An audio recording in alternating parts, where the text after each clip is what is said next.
de los cultivadores del son, pues es hablar de muchas historias a través de más de 30 años. Nunca se pensó formar un grupo, no pensamos ponerle un nombre. Sin embargo, las circunstancias nos llevaron a eso. Con el tiempo se formó el grupo. ¿Por qué? ¿Cómo se formó el grupo? ¿Por qué cultivadores? Bueno, en 1987, que se inaugura Casa de Cultura, nosotros decidimos irnos a Casa de Cultura a tocar, porque pensamos que era la casa del pueblo. Nosotros antes estábamos un grupo de amigos en otra agrupación civil que se llamaba Chogotzin.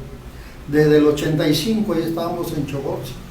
Pero a partir de que se inaugura Casa de Cultura decidimos irnos ahí.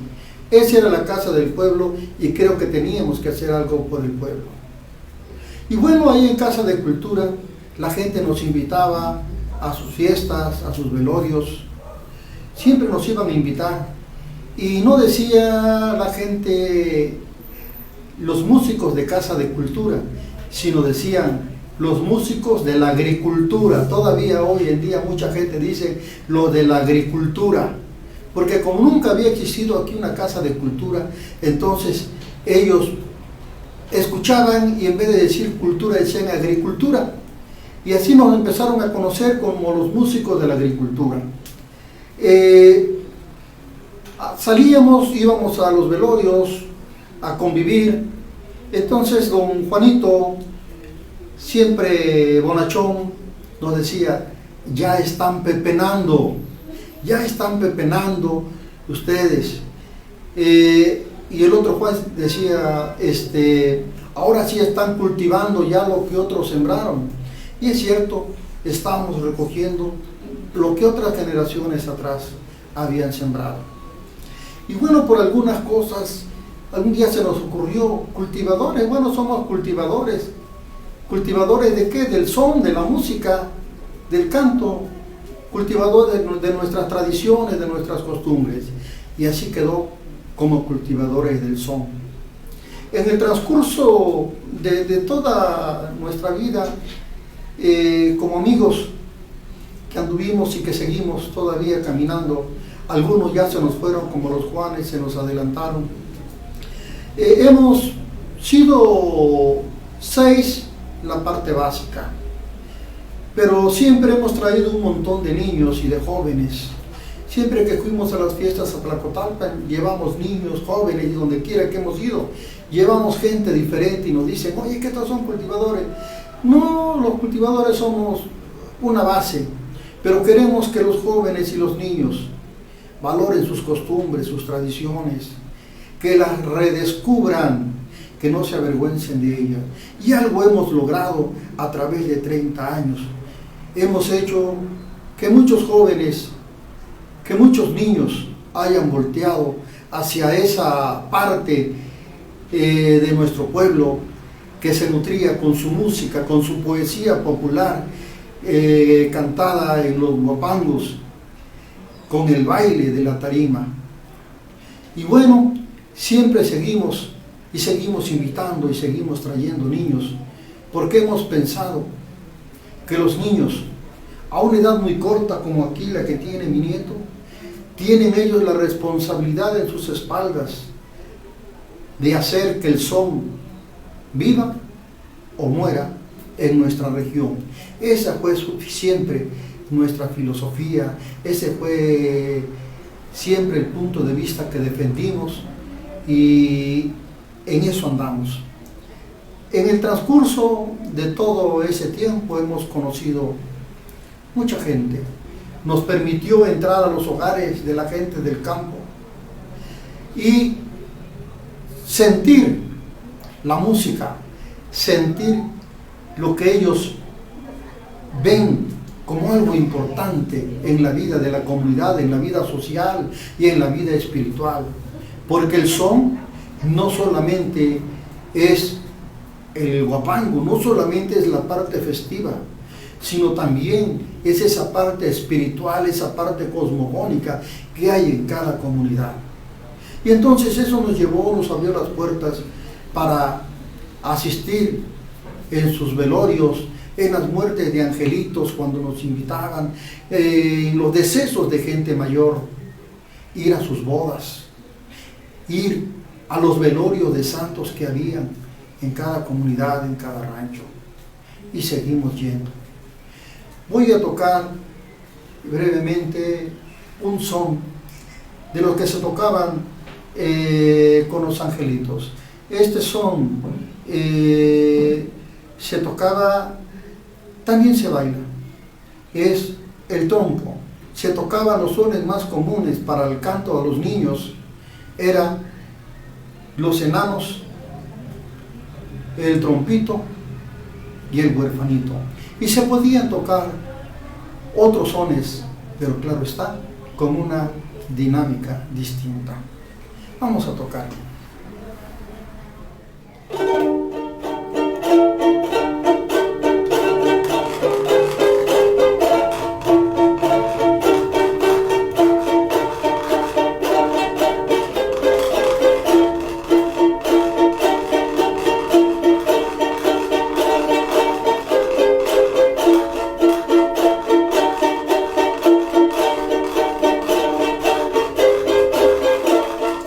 Para andar de vagabundo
Este es uno de los sones que se tocaban, pero también hay otro son que se tocaba mucho y que, pues, igual que el trompito, cuando se tocaba, las señoras, la mamá, los familiares del difuntito lloraban cuando escuchaban las coplas. El otro son es el huerfanito. Voy a tocar el huerfanito hoy, dedicado a los amigos que se nos han ido con esta pandemia, a los familiares de los amigos que se han ido y a mis familiares que se han ido por cosas del destino. El huerfanito.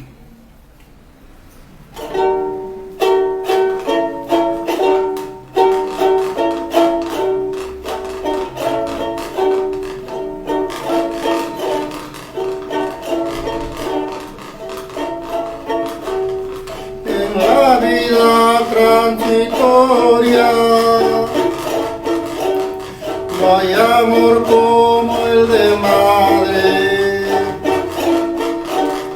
no hay amor como el de madre. En la vida transitoria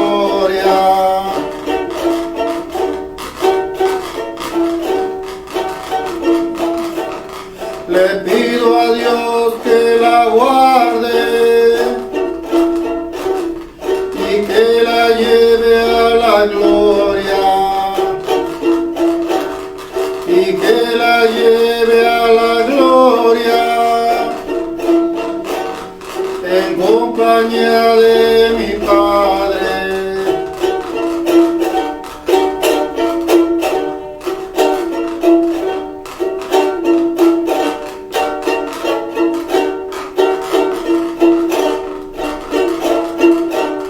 Cuando mi mamá vivía,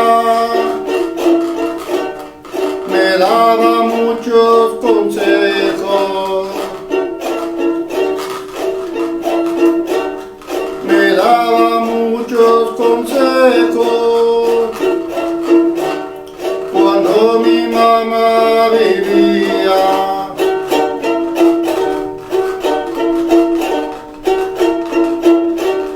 en su saber me decía que no me fuera muy lejos,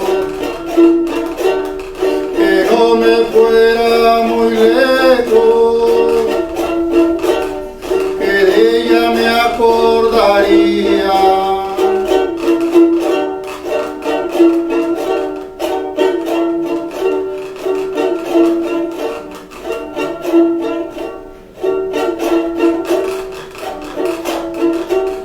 Huerfanito, huerfanito, ya no llores por tu mamá, ya no llores por tu mamá. Huerfanito, huerfanito, vela por tus hermanitos y una plegaria clama. Huerfanito, huerfanito, ya no llores por tu mamá.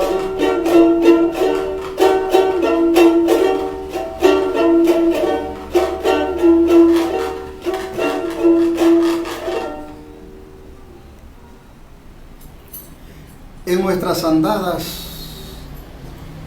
por los campos, por las veredas de este pueblo nuestro, en nuestras andadas por las rancherías, conocimos a mucha gente, convivimos con un montón de ancianos, tuvimos la fortuna de tomar de ese vasto vaso de conocimientos que es cada uno de ellos. Uno de ellos que recuerdo es Facundo Ixtepa, al cual se le conocía como Mayilla.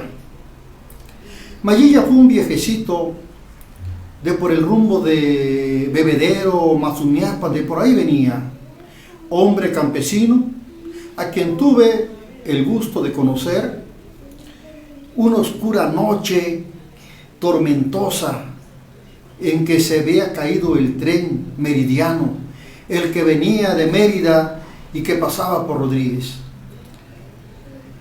Y mientras el meridiano no subiera, el ramal, el tren que venía de San Andrés, no podía bajar.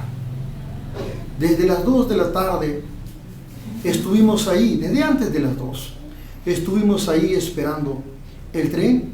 Cuando empezó a oscurecer, las personas se fueron a guarecer del sereno en los corredores de las casas, algunos se tendieron ahí, porque sabían que era esto, que cuando se caía el tren demoraba a veces muchas horas en pasar. Y bueno, ahí, sentado en los rieles, Mayilla y yo nos pusimos a platicar. Esto en la comunidad de Cañada, que ahí es donde esperábamos el tren cuando bajaba de Rodríguez. El resto de los viajeros se fue a recobrar en los corredores y ahí se entabló una plática, fueron la primera siembra de la amistad que tuvimos con este anciano, con Mayilla. Él venía del trabajo en el corte del Chile, ahí en Nopalapa, y yo venía de un velorio, también en el mismo lugar. Ese velorio se había hecho porque la gente había levantado una buena cosecha, y los dos habíamos amanecido en el Huapango de ese sábado de allá de 1982. En esa plática surgieron muchos temas. Hablamos de la música, cómo era la música antes, el baile, el canto, cómo se llevaban a cabo las bodas, y también la narrativa, los cuentos que se contaban cuando alguien fallecía, los cuentos que se contaban en los hogares, las abuelas, los abuelos que contaban, y a través de los cuentos se educaban, y a través de los cuentos daban a conocer de personajes importantes de sus comunidades. Todo esto que estuvimos platicando, de repente se vio interrumpido por el silbido del tren, allá por la medianoche. En ese momento todos corrieron, la gente levantándose de los corredores, cargando sus bultos, sus canastas, las mujeres jalando a sus niños, los hombres alumbrando con sus lámparas el paso de sus familiares para que no se cayeran en esos caminos que habían entonces ahí en la estación de Cañada. Mayilla nació con la revolución, y su padre de él tomó el gusto por la jarana. Él había tenido muchas jaranas en todo el transcurso de su vida, pero muchas de ellas las había vendido por el vicio del alcohol, y otras más se las habían robado porque se quedaba tomado y no faltaba quien le robara su jarana. Allá por 1917, cuando tenía 15 años, se echó a la huida de su hogar, huyendo de la leva que pasaba por la ranchería, levantando a todo chamaco que pudiera agarrar un rifle, pero también huyendo de los rebeldes que no sin miramiento levantaban a cualquier chamaco para enrolarlo, y si no querían, los colgaban. Y esto le llevó a recorrer y a conocer todas las rancherías, todos los lugares que habían en ese tiempo. Conocer músicos, cantadores. Mayilla también fue testigo de la afrenta que había entre muchos músicos. Esa envidia, ese egoísmo que nace a veces entre los músicos, entre los que solamente quieren ser ellos en los guapangos, en los que no quieren ver que otros aprendan, que otros sepan, que otros puedan tocar mejor. No nada más entre los músicos de un mismo lugar, también se daba entre los músicos de comunidades y de otras comunidades. Contaba Mayilla que había existido un guitarrero allá en Tilapan que era egoísta. El hombre era egoísta. Solo él quería ser la figura principal de los guapangos, porque a decir verdad, tocaba muy bien y su jarana, su guitarra, era sonora. Tenía un sonido inigualable y su forma de tocar era única. Pero cuando veía que alguien quería igualarlo, quería tocar como él, que empezaba a copiarle las figuras, inmediatamente cambiaba el tono, cambiaba la afinación, porque el hombre también manejaba muchas afinaciones, y al cambiar la afinación hacía entonces que el baile se suspendiera tantito y que todos empezaran a poner nuevas posturas a la afinación que estaba. Y claro, esto despertaba el enojo sobre todo de los músicos, que lo hacían buscar volver otra vez a afinar y reafinar sus instrumentos. Y esto lo hacía siempre que había un guapango a donde él estaba presente. Una noche, estando en un guapango muy animado, donde había muchas mujeres que habían llegado del llano,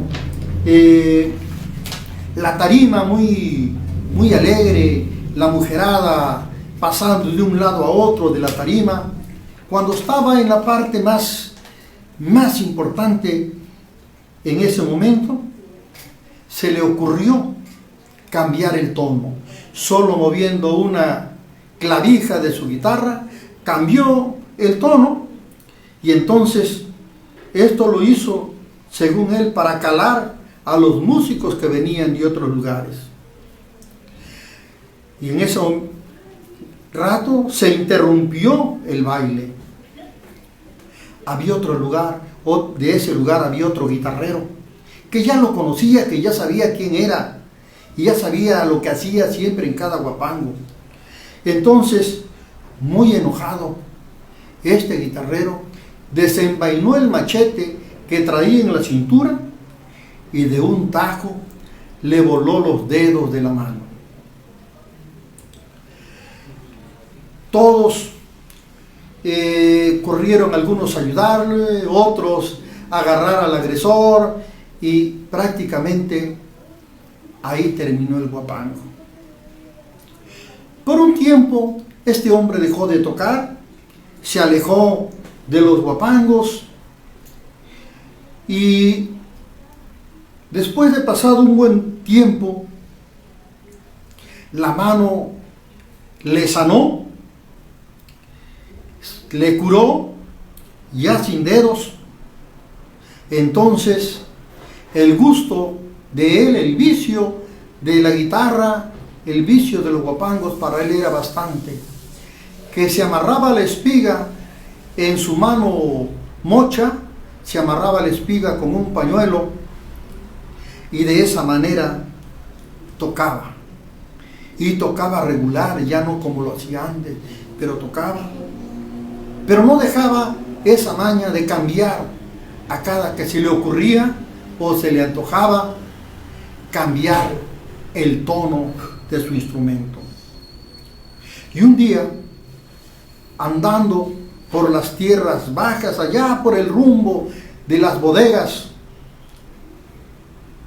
en un guapango, por hacer esto, perdió la vida. Por allá quedó su vida. Bueno, y como grupo nos llevó, fue más satisfactorio aprender, porque el aprendizaje de todos los días, y seguimos aprendiendo. Hoy vemos que hay muchos jóvenes virtuosos en la música, en el canto.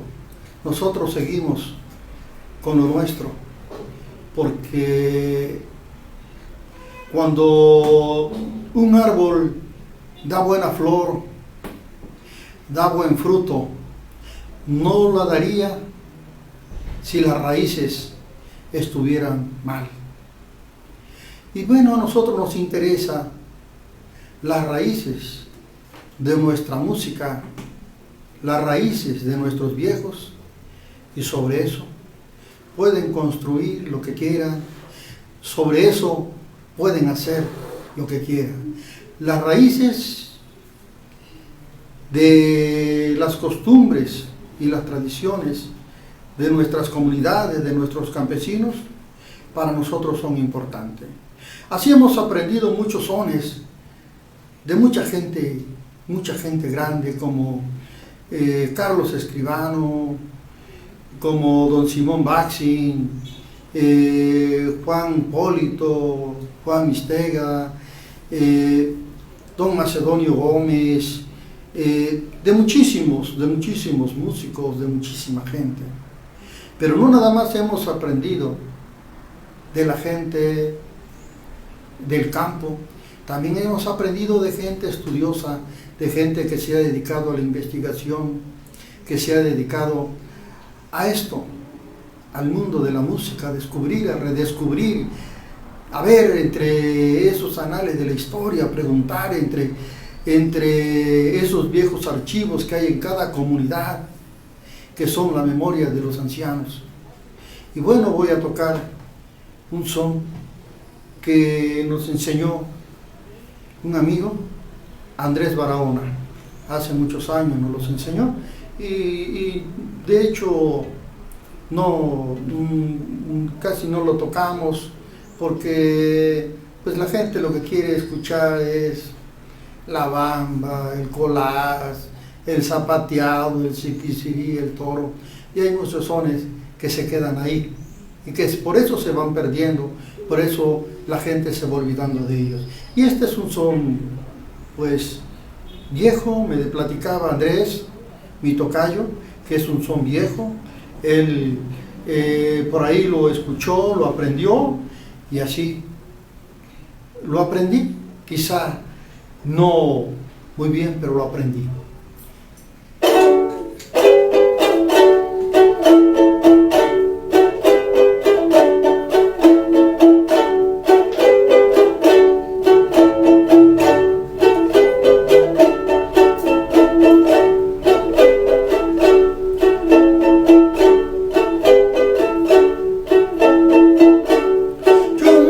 Chumba que me trajiste, chumba de Tacubá.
si ya no me quieres como antes tú me querías. Ay, por esa misma duda que ahora vivo en la agonía.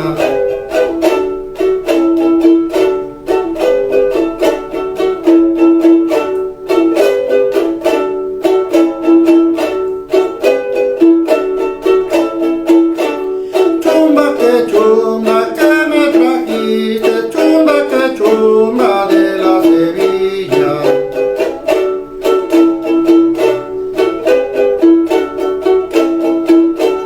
Chumba que me trajiste.